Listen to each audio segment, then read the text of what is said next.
আমরা নবান্ন উৎসবে আছি। এই কর্নারটা আমি দেখতে পাচ্ছি যে এখানে সব প্রাকৃতিক কৃষি পণ্য, মধু আছে, সরিষার তেল আছে।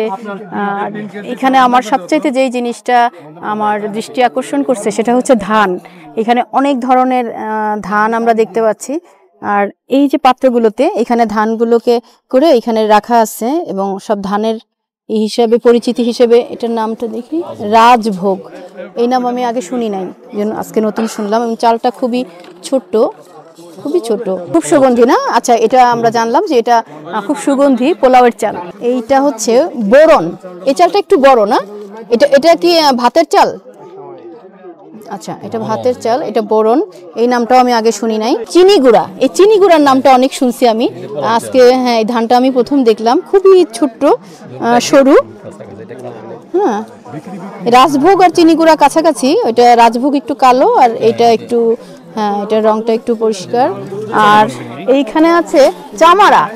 এই চামারা থেকে যে চালটা হয়, এই চালটা আমি নিজেও খাই, খুব সুন্দর। এই যে কদম ফুলের মতন একদম সরু এই চালটা, খুব সুন্দর। এই চামারা গভীর পানির ধান, এটা প্রাকৃতিকভাবে চাষ করা হয়। এই ধানে কোনো সার কীটনাশক দিতে হয় না, যেহেতু এটা পানিতে হয়। আর এইখানে দেখা যাচ্ছে চন্দন বিন্নি। আমি বিন্নি ধানের নাম শুনছি, চন্দন বিন্নি। আমরা বিন্নি ধানের কথা শুনেছি, কিন্তু এটা চন্দন বিন্নি। ইফতেখার ভাই, এইটা কি ভাতের জন্য? এই চালটা চিনি গুঁড়া রাজভোগ ছাড়া সবগুলো ভাতের জন্য।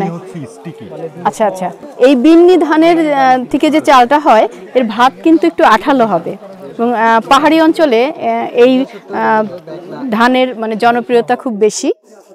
আর এইখানে আমরা আরেকটা দেখতে পাচ্ছি পাইজাম। এই নামটাও আমি অনেক শুনেছি ছোটবেলাতে, পাইজাম। খুব সুন্দর এই ধানটা। আর এই যে এখানে আছে লক্ষ্মী দীঘা, এটাও আমি খেয়েছি। হ্যাঁ, এই চালগুলো খেতে খুবই মজার।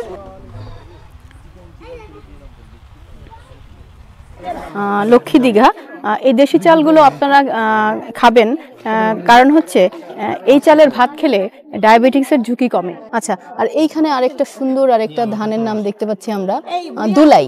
এই নামটাও আমি আগে কখনো শুনিনি, এবার প্রথম দেখলাম। এটাও ভাতের চাল, এটা ভাষা। এইটা না বললেও আমি বুঝতে পারছি যে এটা খুব পানির মধ্যে হয়। চালটা বেশ মোটা, নিশ্চয়ই খেতেও খুব সুস্বাদু হবে। দেখতে পাচ্ছি এইটা মরিচ, মরিচের বীজ। এইখানে আছে মিশ্র আছে সব ধরনের, টমেটো।